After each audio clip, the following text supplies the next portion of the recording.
Hi guys, ನಾನು ನಿಮ್ಮ ವಿಷ್ಣು ಶೆಟ್ಟಿ. ಹೊಸ ವಿಡಿಯೋಗೆ ಸ್ವಾಗತ. ಆ್ಯಂಡ್ ಇವತ್ತಿನ ವಿಡಿಯೋ ನನಗೆ ಎಷ್ಟೊಂದು ಮೆಸೇಜಸ್ ಬಂದಿದ್ದು, ಬ್ರೋ ಗೋಲ್ಡ್ ಅಪ್ರೋಚ್ ಅದು ಲಾಸ್ಟ್ ಟೈಮ್ ವಿಡಿಯೋ ಮಾಡಿದ್ರಲ್ಲ ಆ ಥರ ಮಾಡಿ ಅಂತ.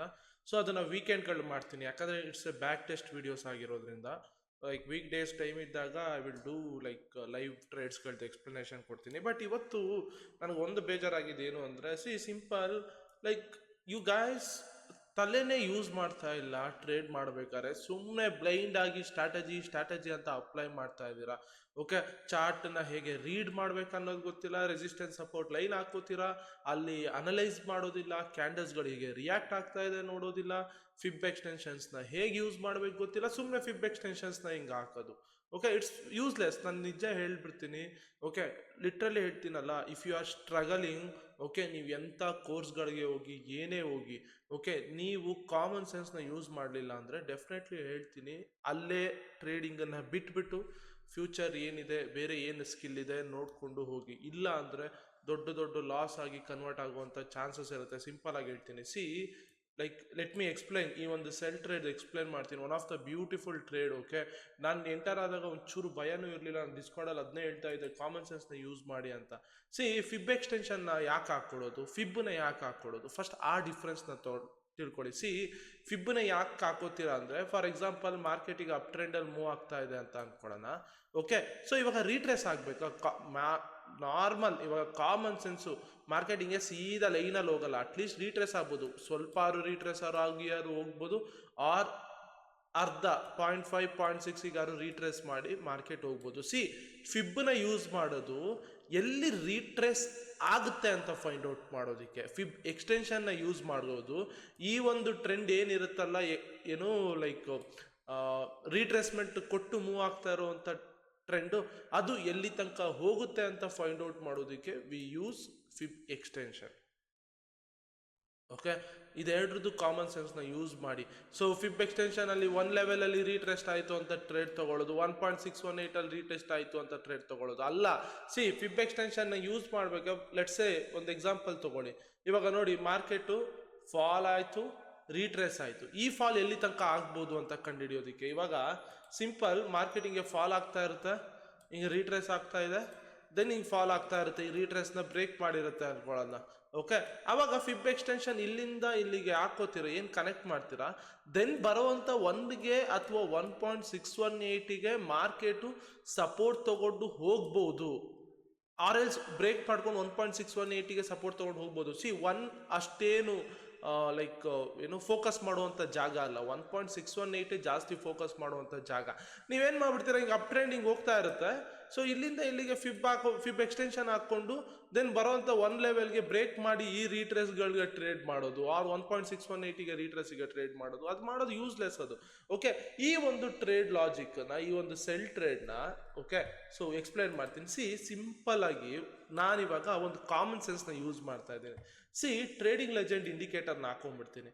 ಟ್ರೇಡಿಂಗ್ ಲೆಜೆಂಡ್ ಇಂಡಿಕೇಟರಿಂದ ನನಗೆ ಒಂದೇನು ಗೊತ್ತಾಗುತ್ತೆ ಗೊತ್ತಾ, ಮಾರ್ಕೆಟ್ ಇವಾಗ ಇಲ್ಲಿಂದ ಮೂವ್ ಆಯಿತು ಅಂದ್ಕೊಳ್ಳಿ, ಅಟ್ಲೀಸ್ಟ್ ಇಲ್ಲಿಂದ ರಿಜೆಕ್ಷನ್ ಆಗಬೇಕು, ಆರ್ ಎಲ್ಸ್ ಇಲ್ಲಿಂದ ಬ್ರೇಕ್ ಮಾಡ್ಕೊಂಡು ಹೋಯ್ತು ಅಂದ್ಕೊಳ್ಳಿ, ಒಂದು ಇದನ್ನು ಫೇಲ್ ಮಾಡುತ್ತೆ, ಫೇಲ್ ಮಾಡಿ ಒಳಗಡೆ ಬರುತ್ತಿಲ್ಲ ಅಂದರೆ ಹಿಂಗೆ ಮೂವ್ ಆಗಿ ಇಲ್ಲಿಂದ ಫಾಲ್ ಆಗೋ ಚಾನ್ಸಸ್ ಇರುತ್ತೆ. ಸೊ ನಾನು ಕಾಮನ್ ಸೆನ್ಸ್ ಏನು ಯೂಸ್ ಮಾಡ್ತೀನಿ ಅಂದರೆ, ಮಾರ್ಕೆಟ್ ಇವಾಗ ಟ್ರೇಡಿಂಗ್ ಲೆಜೆಂಡಲ್ಲಿ ಈ ಲೆವೆಲ್ಗಳ ಹತ್ರ ಬಂತು ಅಂದ್ಕೊಳ್ಳಿ, ಮೂವ್ ಆಗಿ, ಇಲ್ಲಿ ನನ್ನ ಸೆಟಪ್ಸ್ಗಳನ್ನ ಹುಡುಕ್ತಾ ಹೋಗ್ತೀನಿ. ಅಂದರೆ ಇಲ್ಲಿ ಏನಾದರೂ ನನಗೆ ಸೆಲ್ ಸೆಟಪ್ಗಳು ಸಿಗ್ತಾ ಇದೆಯಾ, ಬೊಲಿಂಜರ್ ಬ್ಯಾಂಡ್ ಸ್ವೀಪ್ ಇದೆಯಾ, ಹೈಯರ್ ಟೈಮ್ ಫ್ರೇಮಲ್ಲಿ ರೆಸಿಸ್ಟೆನ್ಸ್ ಇದೆಯಾ, ಸಪೋರ್ಟ್ ಇದೆಯಾ, ಇವೆಲ್ಲ ಹುಡುಕ್ತಾ ಹೋಗ್ತೀನಿ.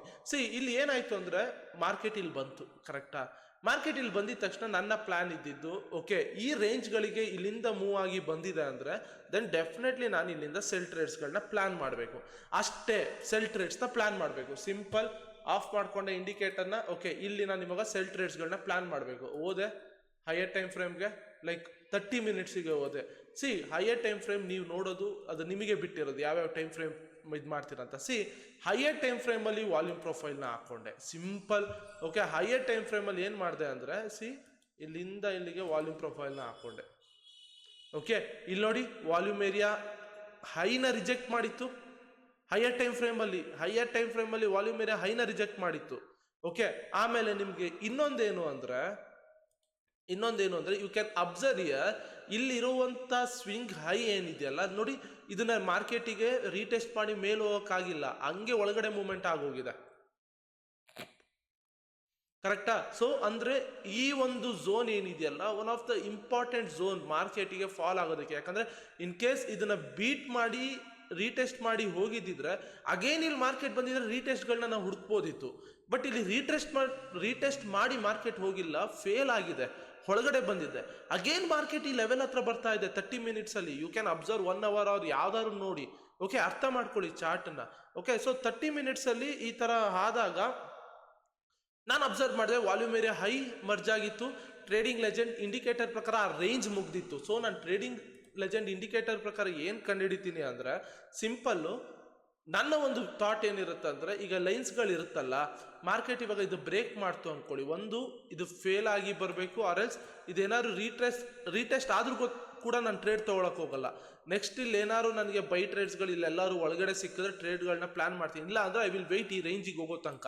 ಅಟ್ಲೀಸ್ಟ್ ಈ ರೇಂಜಿಗೆ ಹೋದಾಗ ಫೇಲ್ ಆಗಲೇಬೇಕು ಅಂದರೆ ಫಾಲ್ ಆಗಲೇಬೇಕಾಗುತ್ತೆ ಇನ್ ಕೇಸ್ ಅಪ್ ಟ್ರೆಂಡ್ ಇದ್ದರೆ. ಓಕೆ, ನೆನ್ನೆದು ನೈಟ್ ನಾನು ಟ್ರೇಡ್ನ ಶೇರ್ ಮಾಡಿದಾಗ ಸೇಮ್ ಸಿಂಪಲ್. ಓಕೆ, ಸಿಂಪಲ್ ಅಂದರೆ ಸಿಂಪಲ್, ಗೇಮ್ ಚೇಂಜರ್ 2.5 ಪ್ರಕಾರ ಇಲ್ಲಿ ನೆನ್ನೆದು ಟ್ರೇಡ್ನ ನೋಡಿ ನೀವು. ಎಲ್ಲಪ್ಪ, ಓಕೆ, ಲೈಕ್ ಇಲ್ಲಿ ಅಬ್ಸರ್ವ್ ಮಾಡಿ.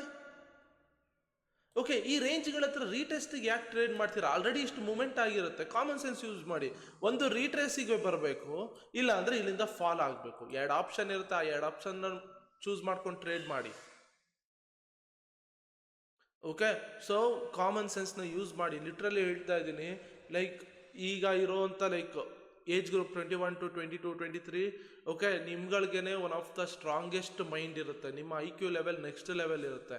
ನೀವು ಇನ್ನೂ ಚಾರ್ಟ್ಗಳನ್ನು ಬರೀ ಚಾರ್ಟ್ಗಳಲ್ಲಿ ಸ್ಟ್ರಾಟಜಿನ ಪುಷ್ ಮಾಡಬೇಕು ಅಂತ ಕೂತ್ಕೊಂಡಿದ್ರೆ ದೆನ್ ಯಾವುದೂ ವರ್ಕ್ ಆಗೋದಿಲ್ಲ. ಓಕೆ, ಸ್ಟ್ರಾಟಜೀಸ್ ಆರ್ ಜಸ್ಟ್ ಒಂದು 10 to 15%. ಓಕೆ, ನಾನು ಹೇಳ್ತೀನಲ್ಲ, ಇವಾಗ ಇಂಗ್ಲೀಷಲ್ಲಿ ABCD ಕಲ್ತ್ರೆ ನೀವು ದೆನ್ ಎಲ್ಲಾನು ಕೂಡ ಈಸಿ ಆಗ್ತಾ ಹೋಗುತ್ತೆ.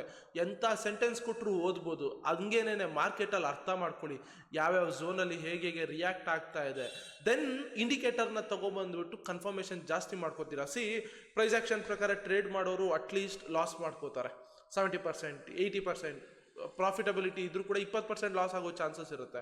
ನೀವು ಇವೆಲ್ಲ ನೋಡಿ ಕರೆಕ್ಟಾಗಿ ಪ್ಲೇಲಿಸ್ಟ್ನ ಫಾಲೋ ಮಾಡಿದ್ರೆ ಯು ಗೈಸ್ ನೆವರ್, ಓಕೆ, ನೀವು ಎಂಡ್ ಆಗೋದಿಲ್ಲ ಲಾಸಲ್ಲಿ. ಯಾವ ಡೇ ಕೂಡ ಲಾಸ್ ಆಗಲಿ ಎಂಡ್ ಆಗೋದಿಲ್ಲ ಇನ್ ಕೇಸ್ ಕರೆಕ್ಟ್ ರೂಲ್ಗಳನ್ನ ಫಾಲೋ ಮಾಡಿದ್ರೆ.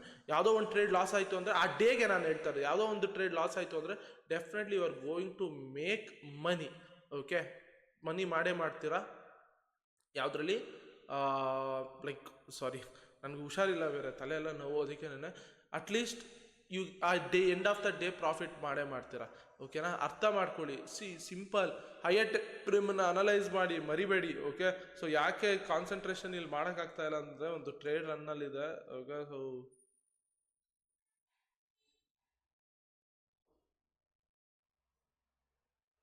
ಓಕೆ ಗೈಸ್, ಓಕೆ, ಸಿಗೋಣ ನಾಳೆ. ಓಕೆ, ತಪ್ಪುಗಳನ್ನ ಮಾಡಬೇಡಿ. ತಪ್ಪು ಮಾಡಿದ್ರೂ ಪರವಾಗಿಲ್ಲ, ಕಮ್ಮಿ ಲಾಟಲ್ಲಿ ಟ್ರೇಡ್ ಮಾಡಿ ಕಲಿತಾ ಇದ್ರೆ ತುಂಬ ಜಾಸ್ತಿ ಲಾಟ್ಸ್ಗಳಿಗೆ ಹೋಗ್ಬಿಟ್ಟು ಬ್ರೀಚ್ ಮಾಡ್ಕೋಬೇಡಿ ಅಕೌಂಟ್ನ. ಓಕೆ, ಬಾಯ್ ಬಾಯ್.